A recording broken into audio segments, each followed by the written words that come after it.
La vida en los mares está en peligro. Los pescadores lo saben y los científicos nos lo recuerdan con datos.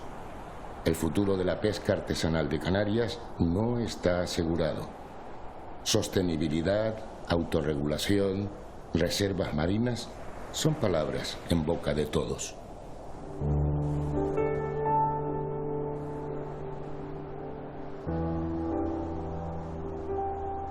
Yo toda mi vida he estado pescando, he sido pescador aficionado, pescador deportivo, pescador de pesca submarina, he buceado con botellas, pero sobre todo he estado muy cerca de los hombres del mar.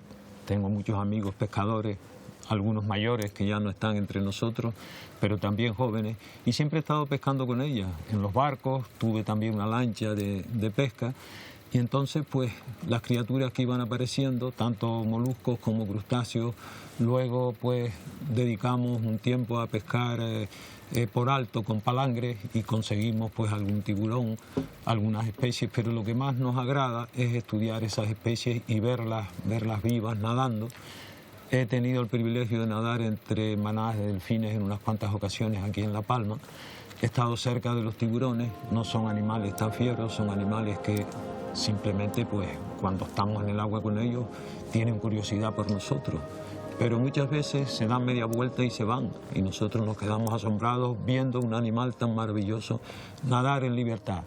Quiero hacer una llamada sobre los tiburones porque, según los estudios que hay, mueren al año 100 millones de tiburones. Algo tendremos que hacer para proteger esa especie maravillosa, que es un animal que lleva millones de años sin evolucionar y está aquí en nuestras aguas. Vamos a dedicarnos a proteger tiburones porque ver nadar un tiburón en libertad es uno de los grandes privilegios de este mundo.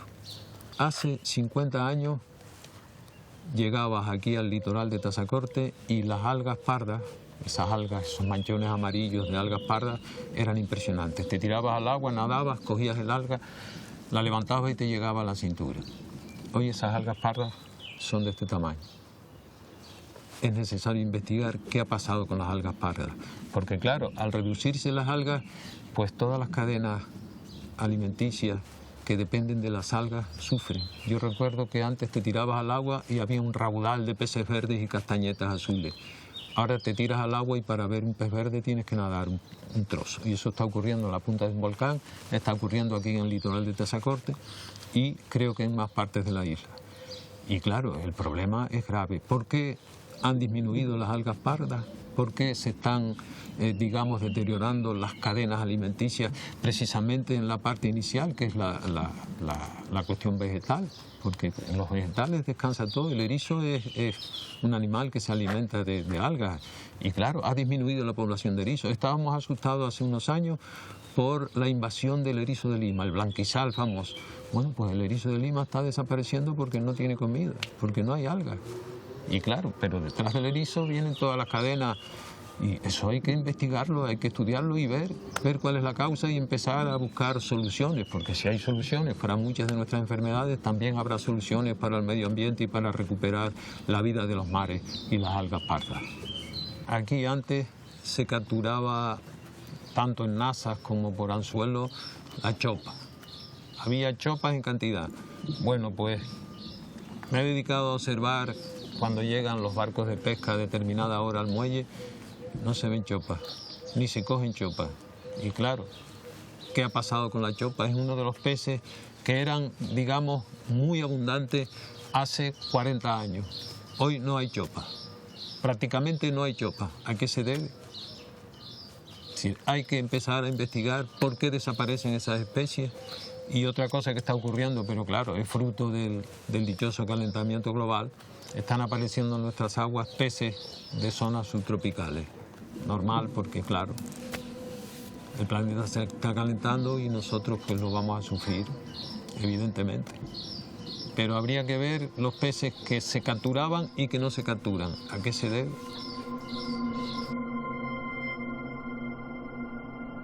Canarias, desde el punto de vista terrestre, tenemos, creo que son 8 islas, ¿no?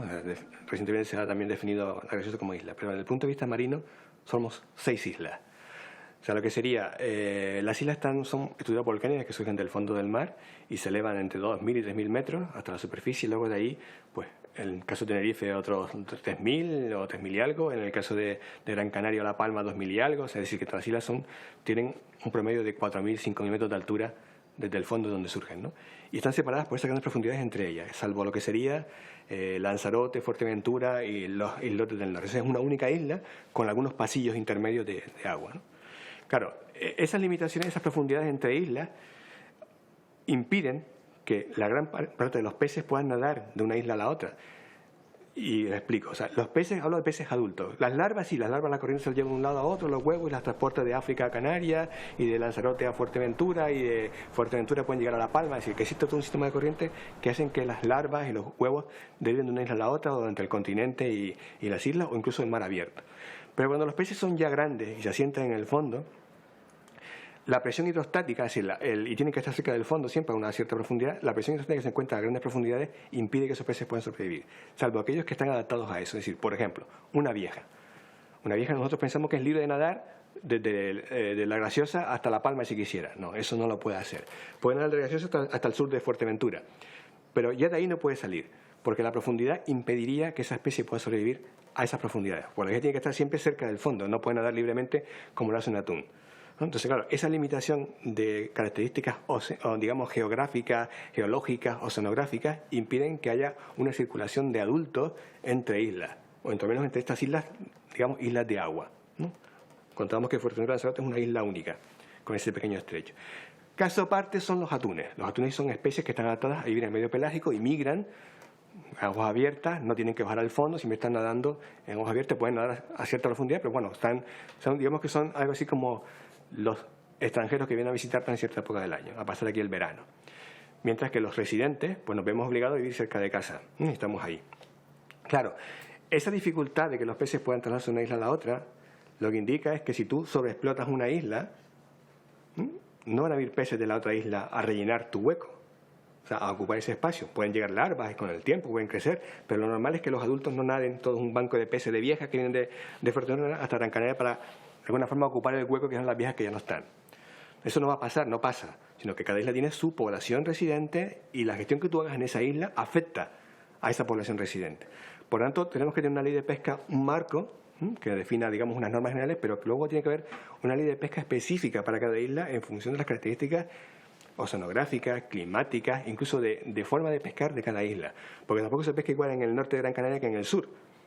No se pesca igual en la parte este de La Palma que en la parte oeste. Es decir, que tenemos diferentes modalidades de pesca en función también de esas características ambientales. Es decir, que el clima permita o no ciertas actividades. Por ejemplo, en el sur de la isla se pesca con muchos cerqueros, pero en el norte no se puede pescar con un cerquero, o es muy complicado pescar con un cerquero. Así que el mar te limita qué tipo de actividad pesquera puedes hacer. Entonces, claro, eso hay que meterlo todo dentro de esa ley, y hay una cosa importante que meter dentro de la ley, que es la sabiduría popular. Es decir, los pescadores son los principales conocedores del mar y tienen una serie de reglas que hacen de cuándo pescan una cosa, cómo la pescan, porque de alguna manera la historia, el propio ambiente la ha ido llevando, la ha ido convergiendo a esa forma de pescar. Y esa forma de pescar hay que introducirla en la ley, en el sentido de que esa sabiduría, ese conocimiento de los propios pescadores debe quedar reflejado en las especies, en las tallas, en la forma, qué arte se usa, qué arte no se usa, en qué época, las limitaciones. Es decir, es un trabajo muy dificultoso, muy complejo, pero que se puede hacer, que tenemos información para hacerla, para hacer esa gestión prácticamente in situ, al lugar, ¿no? Al lugar, en función también de esas características de conocimiento que hemos ido adquiriendo en Fuerteventura, en Gran Canaria, en La Palma. El trabajo que ustedes han ido documentando que refleja esas diferencias, porque tú no puedes pescar igual en un sitio que en otro. Es más, una vieja en Lanzarote, donde el agua es más fría, por el efecto del afloramiento africano, crece más lentamente y alcanza una talla mayor y pone menos huevos cada vez que se reproduce, y se reproduce de una edad más tardía que en La Palma, donde el agua es más caliente, ese calor, esa agua más caliente, obliga a que el metabolismo sea más rápido, la especie crece más rápido, alcanza la madurez más rápido también, a menor talla, pero también muere antes.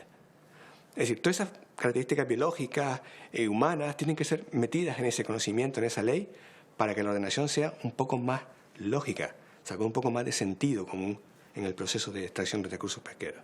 Pero yo creo que donde hay que incidir primeramente, inicialmente, es educar a la administración. O sea, hay que educar, hay que informar, hay que enseñar a los profesionales que están en, digamos, en los distintos niveles de la administración para que realmente sepan cuál es el problema. Si tú no sabes cuál es el problema, difícilmente puedes poner medidas para gestionarlo. O sea, si tú no sabes que tienes una enfermedad, difícilmente podrás ir al médico o difícilmente sabrás cuáles serían los tipos de posibles remedios que tienes que utilizar. Y el problema que tenemos en Canarias, y digamos casi a nivel general en España, y si me apuras mucho a nivel mundial, es que no tenemos, o por parte de las administraciones, no hay una conciencia real de cuál es la dimensión del problema que tenemos en el mar, en sentido amplio. O sea, de pérdida de especies, de pérdida de biomasa, de recursos, de pérdida de calidad del agua. O sea, no tenemos conciencia real de eso. Entonces, claro, si tú no intentas que la administración sea consciente primero de cuál es el problema, difícilmente podemos conseguir que exista una serie de remedios que intenten paliar en lo posible ese problema. Por otro lado, la ciudadanía...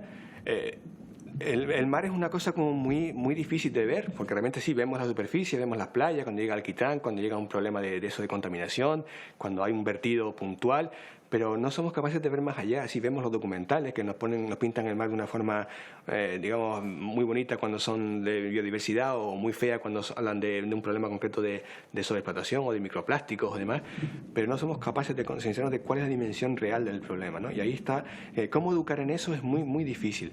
Pero obviamente hay que hacerlo no solamente a nivel de los niños, los colegios, de los jóvenes, sino hay que hacerlo de arriba. O sea, el problema lo tenemos tan grave ahora que no podemos esperar a que los niños solucionen el problema en el futuro. Tienen que ser los adultos, los pescadores, la administración, todos los ciudadanos los que ya se impliquen en el tema de la sostenibilidad del medio marino en general. Que es urgente que hagamos cosas para dar esa oportunidad al océano a recuperar esas poblaciones de peces, que se puede hacer. O sea, el mar responde, pero para que responda hay que dar la oportunidad.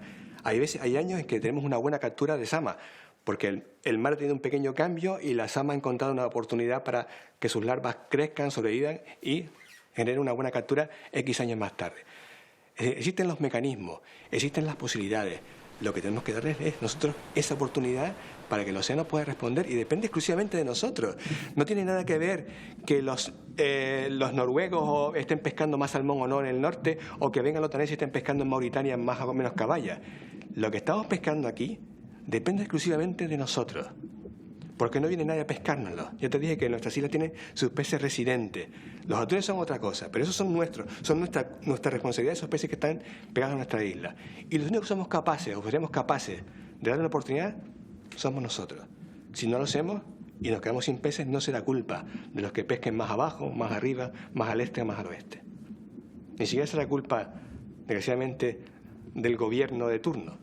Ha sido una culpa de dejación de funciones de todos nosotros desde tiempos inmemoriales. La primera advertencia se dio en el año 69, año 70, donde el profesor Carmelo García Carrera decía que los recursos pesqueros de Canarias de menos de 100 metros de profundidad estaban sobrepescados. Año 70. Estamos en el 2019 y no hemos hecho absolutamente nada. Nada. Por tanto, no hay más culpables. Urgencias, todas. ¿Quién puede hacerlo? Nosotros. ¿Podemos hacerlo? Claro que sí. Tenemos capacidad, conocimientos y mecanismos para poderlo hacer. ¿Queremos hacerlo? Me callo.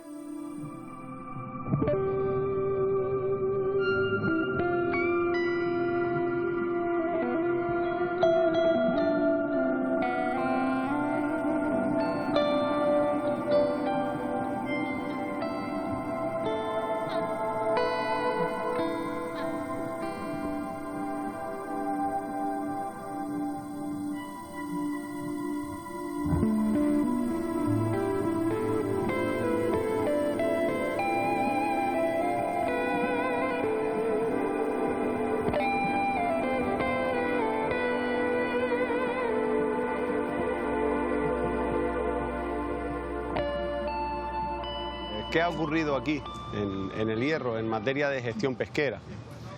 Bueno, yo cuando... Es verdad que es un modelo sostenible, que ya hace mucho tiempo que nos funciona muy bien, pero si lo analizamos, es un modelo de segunda generación de sostenibilidad, ¿no? Yo cuando hablo de sostenibilidad y miro hacia atrás, a lo que soy capaz de recordar, a lo que quizás nuestros abuelos cuando estaban pescando realizaban, era una pesca sostenible también, pero era una pesca sostenible inconsciente, ¿no? Porque no eran capaces de sobreexplotar con los medios que tenían, por mucho que quisieran. Tenemos que darnos cuenta que el pescador, al fin y al cabo, es un ser depredador, o sea, vive de depredar otra especie que es el pescado, ¿no? Y teóricamente, entre más mejor, o sea, entre más ganas. Aunque si lo analizas después fríamente y de manera inteligente, en realidad no. Lo que te interesa es sacar el máximo rendimiento de ese recurso, pero sin llegar a sobreexplotarlo. O sea, que ese recurso siempre esté en un estado del 100%, para seguir teniendo la posibilidad de poder adquirir el mayor porcentaje posible, ¿no? Aquí durante mucho tiempo, como decía antes, se pescó de esa manera. Es verdad que el ser humano en los últimos 40, 50 años ha evolucionado de una manera exponencial. O sea, cuando hablamos de nuestros abuelos no tenían casi ni nylon. Eso llegaba aquí a cuentagotas. O sea, alguien que traía o anzuelos nuevos, aquello era una maravilla, ¿no? A medida que fueron llegando materiales nuevos, recursos nuevos, aparatos nuevos para detectar pescado, etcétera, la capacidad de extracción fue tan grande que incluso el Mar del Hierro, que por cierto es bastante débil y frágil porque no tiene plataforma, pues se sobreexplotó. O sea, yo siempre hablo de una frase, siempre la pongo como ejemplo, pero que fue real, y es que comentaba un pescador que se recorría todo el Mar de las Calmas, hablábamos de cerca de, pues alrededor de 9 millas, ¿no?, para coger unos 4 o 5 kilos de viejas. Eso habla por sí solo del estado del recurso en aquel entonces. A partir de ahí es cuando se empieza a darle vueltas al asunto, ¿no?, y se plantea la idea de gestionar el mar. Ahí hablamos de gestión de sostenibilidad, pero en una segunda fase, en una fase consciente. Cuando tú voluntariamente entiendes que ese recurso necesita del cambio de unos parámetros para poder alcanzar otra vez su 100%, ¿no? ¿Qué hicieron estos pescadores? Pues una de las medidas que tomaron, y creo que una de las más importantes, fue la de, a pesar de que a corto plazo cogieran mucho menos, eliminar todas las artes de pesca que para ellos fueran de explotación masiva, como las nasas, las pandorgas, el palangre y alguna más.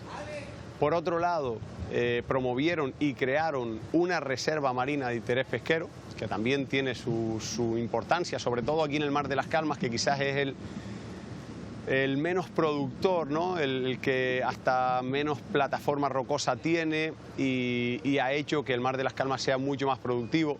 La reserva marina tiene una zona que es zona integral, en la cual ahí no se puede hacer nada. En pescado demersal solo se puede pescar los pescados que están de paso, ¿no?, los pelágicos, túnidos concretamente, y eso hace que toda esa zona sea de reproducción para las especies que en él habitan. Y además creo que es importantísimo para tú poder ver la diferencia, ¿no?, entre dónde interviene el hombre y dónde no interviene el hombre, ¿no? Que cuando no tienes esa posibilidad real, siempre hablas de supuestos, ¿no?, pero no sabes en realidad qué ha pasado. Y eso es importantísimo a la hora de gestionar. Creo que rodearnos y acompañar la sabiduría que tiene el pescador y en la parte práctica lo que vive con el conocimiento de biólogos y científicos, creo que ha sido también algo que nos ha dado, o sea, la posibilidad de ir siempre un paso más allá en la gestión. Una de las medidas para mí también muy importante es el tema del esfuerzo pesquero, porque el pescador profesional, cuando tú tienes variedad de recursos, cuando todos los pescadores que viven del mar aquí en el Hierro viven bien, hace que ninguno, o sea, que todos en su pesca puedan vivir sin hacer otra. Entonces, los pescadores aquí, de alguna manera, hacen cada uno su pesca, tienen 2 o 3 pescas y van variando entre esas pescas. Pero, digamos que van variando en función del esfuerzo pesquero. O sea, yo hago la pesca en que en ese momento en mejor estado está. ¿Por qué? Porque es la más que capturo. Yo estoy pescando a cabrillas, cuando yo ya en una hora no soy capaz de coger 10 kilos de cabrillas, a lo mejor el recurso todavía está muy bien, pero ya no me interesa. Y si hay otra que ahora pasa a estar mejor, como la pesca de viejas, y a lo mejor en una hora cojo 10 o 15, pues voy a pescar a viejas. Eso hace que los recursos que empiezan a ser menos productivos, con lo cual empiezan a encontrarse peor, aunque todavía estén en un nivel muy bueno, se aparten para ser otro que está mejor. O sea que la polivalencia y que todos los recursos estén bien, digamos el de todas las especies, es importantísimo también para ser como una especie de vedas, ¿no? De vedas por especie. La veda natural, el mar, vivimos en Canarias, los vientos alisios y las borrascas del oeste en invierno, digamos que son los que dominan nuestras aguas, con lo cual la cara norte siempre es mucho menos accesible que la sur.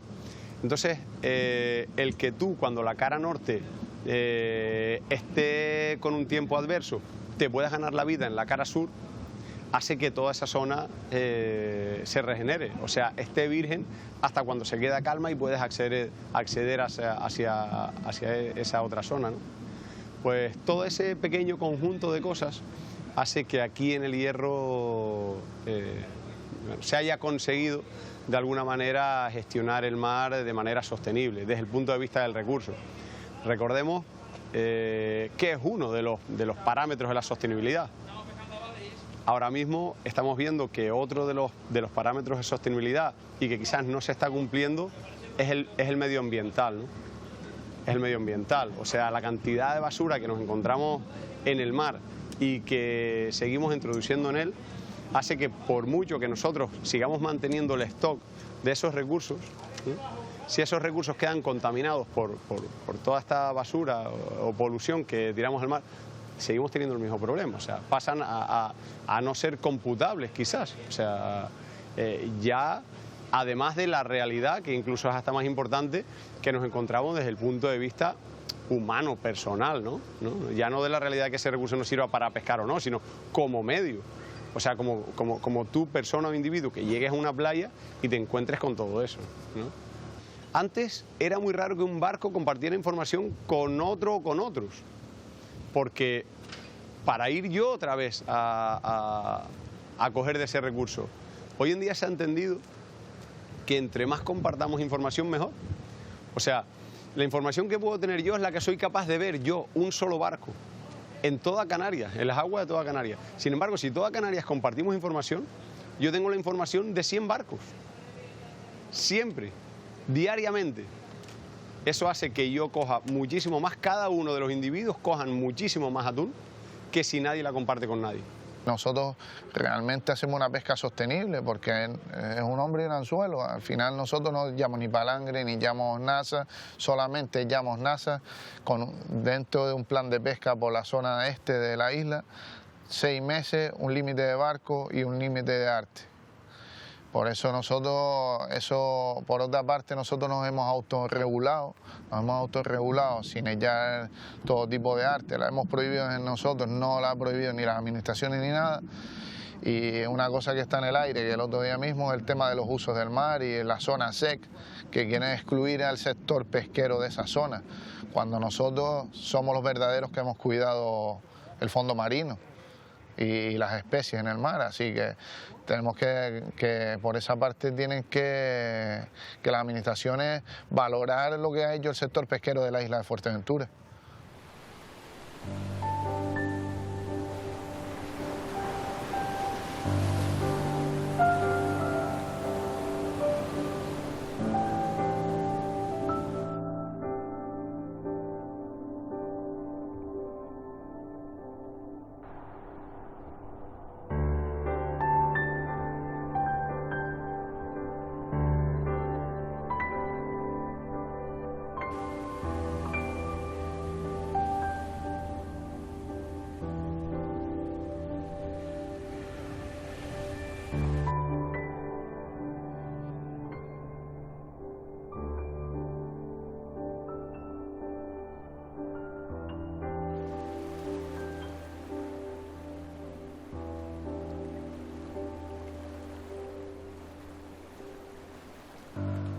en Canarias hay cerca de 30 especies diferentes de cetáceos reconocidos.